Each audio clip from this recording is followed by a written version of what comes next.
I awake, as always, to the click and whir of 1,000 hidden cameras and the rising glow of the ambient lights. Over the next 30 minutes, the curtains on my bedroom will slowly part, gliding on mechanized tracks, and the yellow sunlight of dawn will stream into the wide circular room. Like all mornings, I entertain for the briefest moments the thought of hurling myself at the windows and plunging the half-mile to the ground.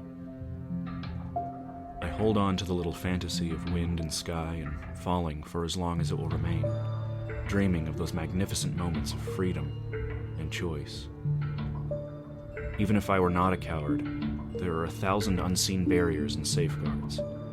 I cannot see them, but several parents are doubtlessly just outside the door and would be between me and the window before I could leave the bed. I allow the dream of freedom to evaporate for another morning. The woman next to me, I cannot recall her name, shifts and rolls to embrace me. I wrap my arms around her and return the affection, but there is no love in it. She is young and soft, skin still stretched taut over her athletic and perfect frame. I know that in my youth I would have been buzzing with anticipation and lust simply seeing her, but now I can only take solace in the momentary ghost of affection and emotion. Her skin is warm, and her fine and downy body hair is smoother than the silk of the sheets. I draw an abstract of pleasure from this closeness, feeling something akin to happiness when our bellies synchronize in breathing, pressed close as they rise and fall in an alternating rhythm. Her breath is hot and damp on my chin and neck. It only takes me a few moments to tire of her, and I swing my legs to the edge of the bed. The black marble of the walls and floor of my bedroom are heated to my exact preference, so I walk, naked, into the large bathroom. Like every morning, I try not to focus on the near-silent buzzing of small servos and motors as each of the cameras pivots to keep me in view at all times. They must be completely autonomous, but it amuses me to think of 1,000 uniformed parents tediously tracking my every move 16 hours a day. They would be madder than I by now. The routine begins, not identical every morning, but a tiny repertoire of ordered tasks combined in a slightly different order than the day before. Shave, shower, preen, pose, smile, evacuate, masturbate. By altering my routines with feckless reorganization, it gives the impression of variance, where there is none. The parents tell me that this is just one of the reasons my channel is still so popular, despite being functionally identical to my father's and his father's before us. I have a flair for fakery, for lying. It makes them proud. It makes me hollow. I can choose what I want to do for the rest of the day from an approved list, another beautiful facade of freedom. I can hold court over 100 gladiators and command them to break each other apart. I can paint on a canvas 100 feet tall. I can inhale hallucinogens and stumble through the 1,000-acre wildlife preserve in the outer decks of the tower.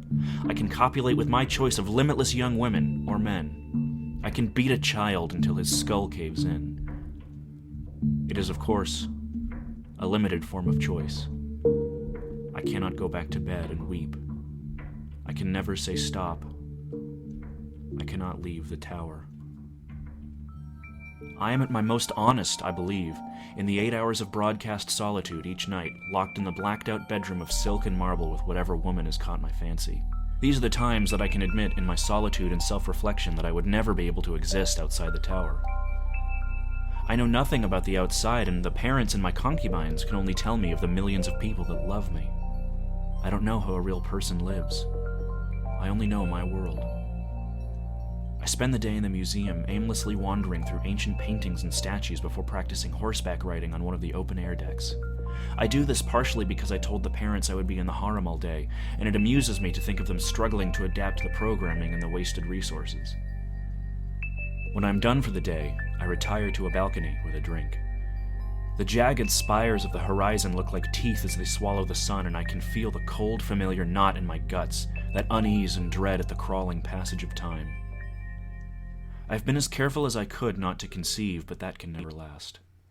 I have no illusions about this. Sooner or later, I will have a son.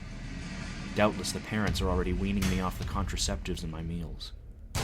I grow ill at the thought and stand to complete my nightly ritual. I descend the elevator through the vast interior space of the tower towards the lower levels. Parents love this portion of my night, such a wonderful flair for the dramatic, they say. I do it because it keeps me sane. The guards below are like the parents, only their uniforms are different. They smile at me with genuine love and affection and allow me to pass the viewing chamber. My father, a man I never met, is laying on a soiled mattress bed in a sterile metal chamber. They only love you for so long. He stirs slightly, but I know he cannot see me. His eyes are now lidless, each orb a milky ball of scar tissue. His mouth is lipless, and his dry and bleeding gums encase only a few shattered teeth. His ears are gone, the skin pulled tight around them and sewn shut with a black cord. His limbs each terminated in a raw stump when I first was allowed to see him. Now, they're completely gone. I've watched them break, bend, and vanish in slow bites over the years, but they are simply scars around his gaunt torso now. There are deep, fresh gouges in his gut.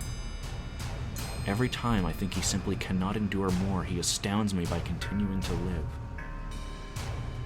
When my time on the channel ends each night, his begins. The tower goes deep underground, and that is my father's world, a nightmare mirror of my own. For the last few months, they have taken to opening him up to take away ragged chips of his organs.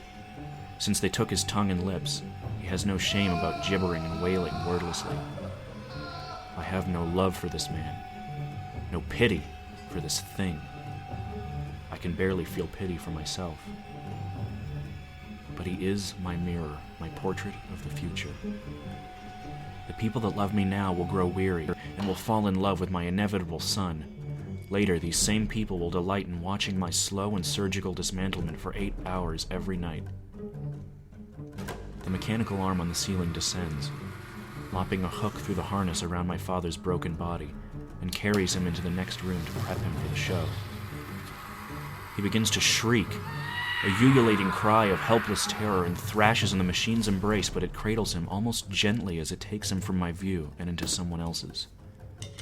I look away, return to my room, lie motionless and empty in the dark. The channel changes.